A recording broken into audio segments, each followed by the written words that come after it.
o Senado e o Supremo estão se mobilizando, né?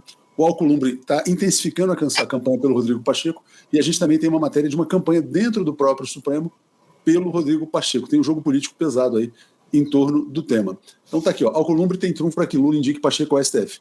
Diz ele que o Pacheco passaria com facilidade 60 votos e que o Messias não teria os mesmos votos no Supremo. Diga, Daiane. O presidente, naquela entrevista coletiva em Roma, tinha dado sinais de que essa pressão já tinha começado, né? Eu falei disso ontem. Acho que a declaração dele foi nesse sentido, tentar criar uma blindagem ali para que ele pudesse fazer essa escolha sem essas pressões, principalmente desse centrão que ainda ocupa parte do governo. O interesse do Rodrigo Pacheco nunca foi escondido, foi uma pretensão de momento, era uma pretensão antiga. Já durante o governo Bolsonaro, já se falava o nome dele algumas vezes nessas indicações de interesse dele. É um perfil que durante o período de ataque à democracia se colocou de forma importante, mas não fez mais do que a sua obrigação do ponto de vista daquele que defende a Constituição, defende o Brasil. Do ponto de vista político, as suas posições são complicadas em alguns aspectos.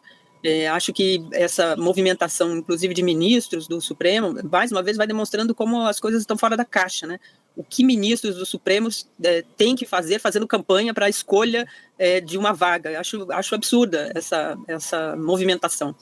Acho absurdo até que tenha que se consultar para saber o que os ministros acham sobre isso. Os ministros não deviam achar nada sobre esse assunto, né? É uma escolha individual do presidente, é uma escolha da sociedade, porque passa pelo parlamento. Os ministros não têm que fazer campanha ou se movimentar contra a favor. Essas situações vão demonstrando como tudo está muito fora do eixo, né? E acho eu, na minha avaliação, que mais uma vez a possibilidade do presidente escolher uma mulher negra vai tirando o movimento de pressão desse centrão, porque ele pode fazer uma escolha nessa direção, vai ter que os que fazem essa movimentação vai ter que se calar, porque também é um anseio da sociedade. E é uma necessidade diante do que a gente tem no Brasil, maior população, a maior parte da população sendo de mulheres, e colocando uma mulher negra, isso abriria um caminho importante para diversidade, para aquilo que é democracia e que o país precisa. Então, vejo essa movimentação do centrão aí com muita preocupação, né? Eu imaginava, e acho que todos nós imaginávamos, que poderia ter esse tipo de condução, ainda mais sendo o Rodrigo Pacheco do PSD, né? O que o Kassab pode prometer em troca de ter um nome como o Rodrigo Pacheco, né? Uma liderança do partido dele, para esse momento. Então, tem muita coisa em jogo e acho que o presidente é habilidoso, mas não se pode cometer os mesmos erros que foram cometidos em anos anteriores, né?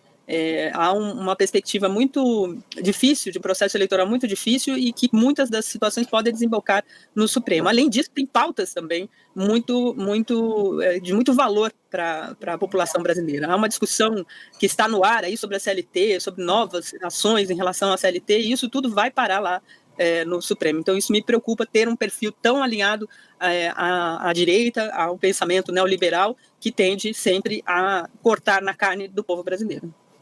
Exatamente, tem esse aspecto neoliberal também, né? O lobby, na verdade, é muito grande, inclusive dentro do Supremo, né? Essa matéria aqui, ó, Gilmar Mendes, Alexandre de Moraes e Flávio Dino defendendo o Rodrigo Pacheco, Aquiles. Inclusive, a matéria mostra uma declaração do ministro Gilmar Mendes, decano do STF, dizendo que, abre aspas, a Corte precisa de pessoas corajosas e preparadas juridicamente, e o senador Pacheco é o nosso candidato. O STF é jogo para adultos, fecha aspas, disse Gilmar Mendes à jornalista Mônica Bergamo. Olha, é impressionante que um ministro do Supremo Tribunal Federal haja como cabo eleitoral de um possível candidato à corte. E a decisão é do Lula, né? Quer dizer, é uma invasão, né? Isso, e assim, a nossa bancada aqui, então, já tem uma bancada em prol de um nome, e chega a ser descortês, para dizer o mínimo, com o presidente Lula, que é o detentor da prerrogativa da indicação, e também em relação às outras pessoas que estão sendo cogitadas, né? Especialmente o advogado-geral da União, Jorge Messias, que talvez, assim, nós não podemos deixar de lembrar o episódio do ministro Gilmar Mendes, que cassou a nomeação legítima e de prerrogativa exclusiva da presidente da República, Dilma Rousseff, de Lula como ministro da Casa Civil, no auge da desestabilização política que estava em curso e que levou à saída sem crime de responsabilidade da presidenta Dilma do poder, O ministro Gilmar Mendes tomou uma decisão ali atendendo a um pedido do PPS muito decisiva no sentido de enfraquecer o governo Dilma. E a pessoa que estava com a documentação que iria ser entregue ao presidente Lula naquele momento da fatídica e criminosa vazamento e interceptação da ligação entre a presidenta Dilma e o presidente Lula, a mando do Sérgio Moro, de maneira ilegal e que nunca foi punida, era o Jorge Messias, chefe do assuntos do Poder Executivo ali, aquele cargo que assessora diretamente a presidência da República em casos jurídicos, né, o subchefe de assuntos jurídicos da presidência da República. Então, será por isso que o ministro Gilmar Mendes não quer o Jorge Messias por causa desse episódio? Né, porque saber constitucional ele tem, está demonstrado, na minha avaliação. Embora não seja talvez a pessoa que eu defenderia, mas reconheço que ele tem os elementos para ser investido no cargo. E o Rodrigo Pacheco, um senador da República, que defendeu a criminalização de toda e qualquer droga e o porte, não sei se vai atender exatamente às bandeiras que a gente entende que o ministro do Supremo Tribunal Federal deveria defender, porque a gente é de um campo progressista. Então, apesar de que o Messias é evangélico e tudo, eu não sei como ele se comporta em relação a isso, o que ele pensa, mas não sei, eu vejo essa campanha declarada como um gesto não muito gentil em relação ao presidente da República. São pressões indevidas, mas são pressões esperadas. A gente está falando da corte mais importante do país, num país que tem um regime constitucionalista, em que a Constituição ela se sobrepõe a todos os demais diplomas jurídicos, então a última palavra sempre será do Supremo Tribunal Federal. Nós estamos falando de uma esfera de poder evidente, gritante. Então, por mais que sejam indevidas, também são esperadas essas pressões. Sempre houve. Entretanto, elas ficavam nos bastidores, não ficavam tão abertas como hoje estão. Nesse momento, existe uma dicotomia que é, de um lado, Pacheco e Messias. Nesse momento, existe uma dicotomia. E aí, o que eu gostaria de dizer é que, na semana passada, o PSD, junto com os demais partidos do Centrão e da extrema-direita, deram um golpe no presidente Lula.